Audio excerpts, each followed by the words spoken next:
everyone, CryptidPrincess here, and welcome to my little corner of the internet. We're back at it again with Dark Nights. This is the latest I've recorded, by the way. It's 9 o'clock at night. I just want to point that out.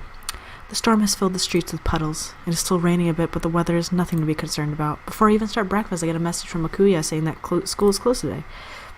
I wonder what I should do since I have no class.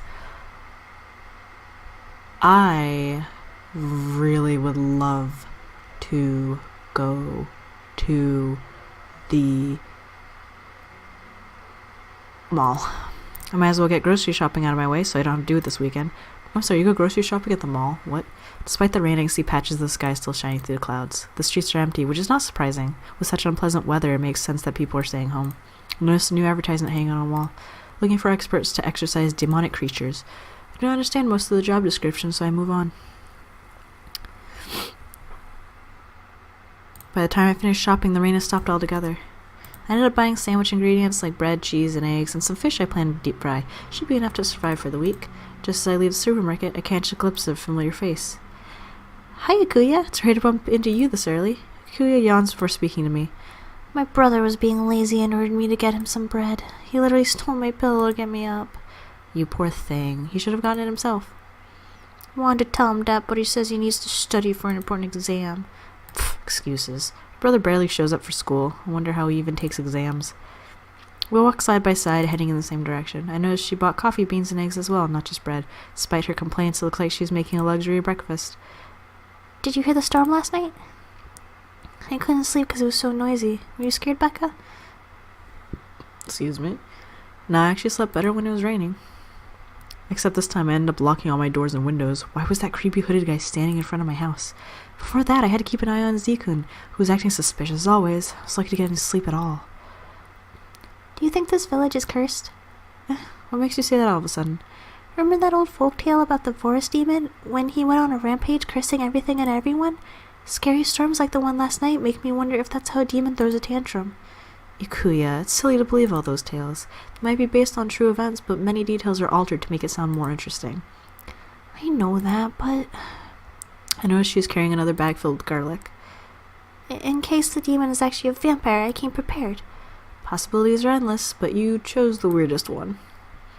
Have some garlic to keep you safe, Becca. Ikuya pushes a handful of garlic into my hand. Not wanting her to worry, I accept her gift. You're always so thoughtful, Ikuya, if a bit silly. Thank you. The students are more restless today. While walking through the hallways, I catch a glimpse of a familiar face.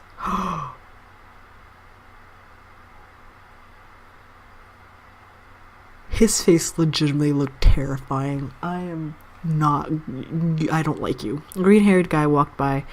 His face is covered in black gas mask. What is a person like that doing at my school? Even the students around me look at him with confused expressions. Is he actually a student or an uninvited guest? Wow, is that an elite class member? So rare to see them at school. He just glared at me. His eyes are so icy, it creeps me out. I noticed the cross emblem on his tie. His uniform is different from any other class, so he must be elite. Great, he's a fucking elite kid who decides to be edgy steampunk, like post-apocalyptic look. I heard they act however they want because they have their own special rules. Yeah, they don't get penalized for skipping class. Aside from Akuya's brother, this guy's the first elite student I've seen at school. It does not give me the impression they are all as attractive and intelligent as rumors say. Hey, you're spacing out. Oh, Leoji, do you know that gas mask guy? That green-haired dude? If I remember correctly, his name is Chain. Chain.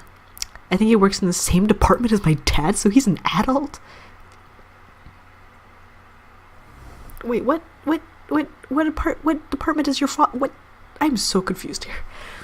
He barely attends class and focuses more on work. Guess that's why you've never seen him before. Pff, still unfair that these elite students get away with that. Sadly, we can't change the rules. Still find that Chain guy strange. Say, Becca, have you seen any suspicious people lately? Well, this Chain guy has been walking around my neighborhood quite often lately. I think he's observing me. To be honest, it's kind of creepy. He's like a stalker. I see. Don't worry about it, though. He isn't a bad guy. Chain isn't my only worry. I've also seen a strange person who wears traditional clothes and lives in the forest. Maybe he's one of the priests. I know there's a group of them who sometimes practice their rituals in the forest. Ah, right. Are you still thinking about the demon rumor? Nah, I'm skeptical about it. Rumors stay rumors. I need cold, hard proof to know if something is real or not.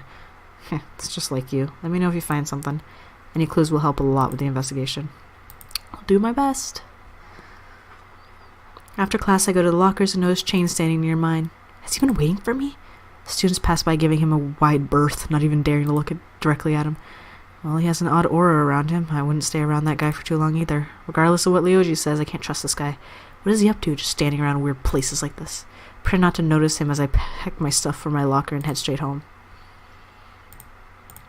The empty street, footsteps following behind me again. This is another stalker about to confess. I'm going to report him. Casually turn my head to catch a glimpse of the person following me. It's Chain. When he comes even closer, I notice something sticking out from his belt. I cannot see it clearly, but it looks like the hilt of a knife or something similar. I do not remember seeing him with anything like that at school. Was he planning on ambushing me the whole time? No, Rebecca, don't jump to conclusions. He's gonna stab me. Chain's icy blue eyes are locked on me as he approaches. I can't handle another second of this. I don't know what he wants with me, but I'm not gonna wait and find out. The moment I turn a corner and break his line of sight, I start running. After a few blocks, I stop behind the thick trunk of a tree to catch my breath. When I peek around, he's not in sight anymore. Phew, I hope I never see him again. Holy shit, you scared me. Oh, you bitch. You fucking motherfucker. Ugh. Fucking cocksucker. The art style looks like his face and hair looks really different from the other art style of the game, like characters. I turn back and suddenly someone is standing in front of me. Oh my. You ran from me. Why are you following me? I'm an investigator. I've been assigned as your private guard. What? I thought you were planning to kill me. That weapon on your belt. Chain raises his eyebrow and he looks down as where I was pointing. This? That's my gun. I really pointed at civilians. Oh, thank God. Oh, thank goodness. I saw you a few days ago. Have you been watching me this whole time? Yes. Could you have told me? You creeped me out. Back to being creepy. Still, I'm relieved to know we're on the same side. I guess Leoji was right. Thanks for keeping an eye on me, but don't get too close. Keep some distance, okay? I don't have good experiences with people walking behind me. As we walk further, he does as I ask. Even though I understand his motives now, it still feels weird. What would people even think if they saw us like this? Never mind, we should walk together. We're both students after all. I gesture at Chain to come closer, but he does not budge. You don't have to act like strangers anymore. My name is Becca, and I'm a second year. I already know everything about you. Like what? Chain, elite class student. He dodged my question. There are many things I want to ask him, but he does not look like a talkative one. I hate how he's looking at me. Even so, I better give it a try instead of walking in silence.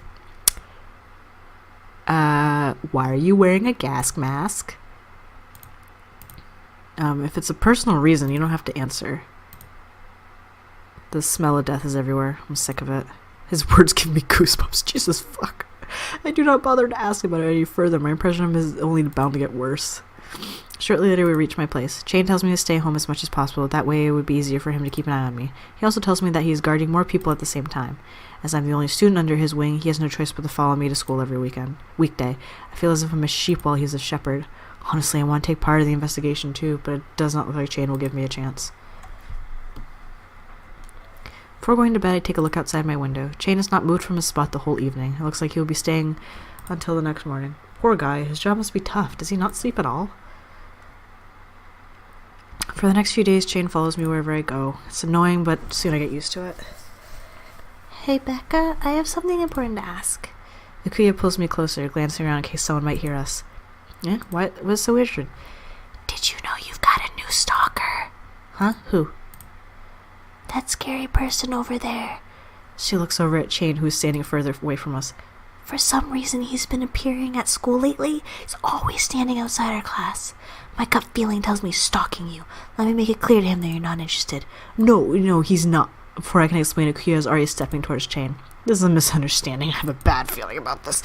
She clenches her fist as she's walked, the picture of confidence, until she freezes and looks back at me like a frightened puppy. Immediately, she runs back without finishing her objective. Becca, he's scary. How do you even attract so many weird guys? Ask them, not me. Kuya pouts at the ground and begins toying with her hair self-consciously. Cannot help but pet her head. Oh, Kuya, it's okay. This guy's my private guard. His name is Chain, and he's both an elite class student and an investigator. The streets are dangerous, so he's been assigned to guard the people. He may not look like it, but he's a good guy. My timer just ran out, so I have to put on another timer. Hang on. He may not look like it, but he's a good guy. Really? Leoji would know more about it. Either way, don't worry. But even if Leoji is okay with this creepy guy, I don't trust him. Class is about to start, but the teacher wants to announce something first. His expression is unusually tense. Dear students, I don't know how much you've kept up with the news, but I'd like to stress something important. Streets are dangerous at night, so be sure to stay at home for your own safety. What's going on? There's a serial killer in our village. 5 deaths have been reported and many people are still missing. No way! Who in this village would do such a thing? Maybe it's one of the outsiders. Be prepared. Tonight they will get into your room and... Eek! Everyone, please stay calm. Nothing has been confirmed about the identity of the killer, so don't jump to any unnecessary conclusions. The class becomes restless after this announcement. Everyone exchanges their thoughts. Say, Ryoji, do you know what's truly going on? I knew you would ask me first. The police have found a few clues, but so far they lead nowhere. This is one of the toughest investigations we've dealt with ever. Only the perpetrator and victims know the truth. The rest of us can only guess what's on their minds. Our crew has never dealt with a perpetrator like this. It might take a while to solve this case. Is there any solid evidence? My dad suspects there might be multiple people pulling the strings. We should be more careful. Jane told me that private guards are being assigned to people in the village. Couldn't they have sent a notice first? I thought someone was stalking me. The killer must be extremely dangerous for them to make such a move, right? Yes, multiple disappearances in a week. We don't know how to make them stop. As classes carry on, my classmates can chat among themselves. I catch a few conversations about people who heard strange noises in their neighborhood. Some even point at possible suspects without good reason. After class, I meet up with Chain outside the school so we can walk home together. Chain, did anything happen last night? No. I wonder if he's tired from staying up all night. I cannot tell while he's wearing that mask. Oh no, I forgot my homework in my locker. Will you mind if I go back for a second? Go ahead. I'll be right back. It's oddly quiet on my way back to the hall. After taking my stuff, I head back. An odd creature dashes by, almost cat-like, but not quite. Huh? What was that? I peer around the corner to see where it went and find the creature watching me from the distance down the hall. Its big ears are shaped like a bunny's, but the long legs are like a cat. How did he get in the building? The creature slowly approaches me, then suddenly jumps away. Hey, wait, don't— I'm going to chase it. Out of curiosity, I decided to chase after it. I want to look at it more closely to make sure it was real. Keeping my eyes sharp, I successfully follow it. All the way to the forest. Finally, it stops in front of a bush and turns to me. There, I don't want to hurt you. As if it understands my words, it hops towards me. I reach out my hand to pet its head. The fur feels soft like silk. Oh my, you're so cute. You remind me of a rabbit I used to have. Both of its tails bob happily. Has 2 tails? It seems this creature is real after all. Jesus fuck. Did I discover a mutated cat? The creature stares at me with sparkling eyes and suddenly jumps into my arms. Wait, I don't have food or anything. Don't cling on to me. Your fur tickles. Anyway, did you lose your owner? I have to bring you back. They must be worried. After hearing that, the creature jumps off into the bushes. Did it get scared of something? I can't chase it further. Interesting creature, though. It does not take long before I realize that Chain is still waiting for me. I run back to school before he can start to worry. Between dinner and the new information on local crime, I find it hard to concentrate on my homework. When I start to think about history, my mind goes straight to the forest demon before derailing completely. The news shifted from the missing tourists to disappearances of the villagers. While most news articles focus on the investigations, there's an increasing number of exorcists. I do not understand why the demon has anything to do with this. Homework still needs to get done, so I did my best to finish before heading to bed. Gotta catch 'em all, Pokemon. Before I know it, I fall asleep. I feel the wind blowing through my hair. It's bitterly cold. All over my body. I wanted to turn my body, but a firm hand stops me with a squeeze. Something's wrong. I remember that I closed the window. It should not be possible to feel the wind in my room. Damn, I thought you were asleep. A deep voice startles. My eyes open. As the numbness of sleep slowly dissipates, I realize I'm being held aloft in someone's arms. I shove my bangs from my face, but the wind whisks my hair back. What's going on? Let me go. Don't squirm unless you want me to drop you. Ignoring the warning, I squirm around, but his grip on me is like steel. I cannot wiggle myself free. My eyes are still blurry, but I can see the night sky above me filled with bright stars. Down below us, tiny lights are scattered across the darkness. Suddenly I realize there are houses and street lamps. I'm flying. Wait, what? I look up at the person who's holding me, but it's too dark to see. You're the kidnapper! I'm being kidnapped. Oh my goodness. Take me back home where things won't end well for you. Could you shout any louder? Should have taped that annoying human mouth shut. I'm sorry, am I being abducted by an angel here? Because we're going to have a real talk here. Can you scream at him? You're going to pay! Without thinking, I raise my fist to give him my best hit when something like the scream of a firework sounds from below. The man carrying me loses his balance as a blinding ball of light rushes over our heads. We are nearly sent into a stomach-curdling spin, but he regains his momentum. What? Another flash of light barely missed it, then another, and another. Damn you, forest ogre! I managed to dodge a few more attacks, but it is not long before one of them grazes the man's arm. He grunts in pain, shuddering until his grip on me gives way completely. My heart skips when I glance at the ground below. Wait, if he drops me, I desperately cling onto him, but my hands slide down what feels like a shirt until there's nothing but air against my fingers. What the heck? Sorry, let's be real. I'd be screaming, what the fuck, right now. The last I see of my kidnapper is the massive silhouette of his wings against the sky. My stomach seems to turn upside down as I fall, rapidly approaching the lake below. I'm back in the lake? I hit the water with a painful splash a moment later and sink like a rock. Speaking of luck, pain travels throughout my entire body, but I push myself swim, then crawl out of the water. And I'm going to stop. Actually, I'm going to get to a point where I see someone. The lake was deep enough to soften my fall, but I'm sure my body is bruised all over. Ooh, this is trippy. I drop into the grass and gasp for breath. My wet clothes stick to my skin, but it's not cold. Adrenaline pumps through my veins, making my arms tingle and tingle. Or something. I try to put together what just happened. Wow, that could have been my end. I can't believe I got it. I know they just inverted the colors of this, but it's fucking trippy as shit. That jerk just dropped me midair. Oh, who's that guy who carried me? Did he have wings? I close my eyes as exhaustion starts to settle in. The grass feels very nice. No, I can't stay here. I need to move on. The kidnapper might come back for me. Before I even catch my breath, I'm suddenly lifted by two strong arms and thrown over a broad shoulder. The second I see long crimson braid, I recognize who it is. Zay-kun! And we're gonna stop here, because it's just who I am. Thank you guys so much for watching, though. Who the fuck just kidnapped me, though? Like, what the shit? Who the fuck? Angel Boy. I'm calling him Angel Boy, alright? What the fuck, Angel Boy coming in, up in my turf, picking me up, thinking he can just, like, fucking carry me away somewhere. Like, no. You don't get to do this. You don't get to touch me. You don't get to do nothing unless I say go ahead. And he gonna do that, okay? Anyways, thank you, Zay-kun, for saving me in this creepy-ass inverted forest. But thank you guys so much. If you like this video, drop a like. Like to see more from me, hit subscribe, and I will see you guys in the next video of whatever I make. Love you guys. Bye.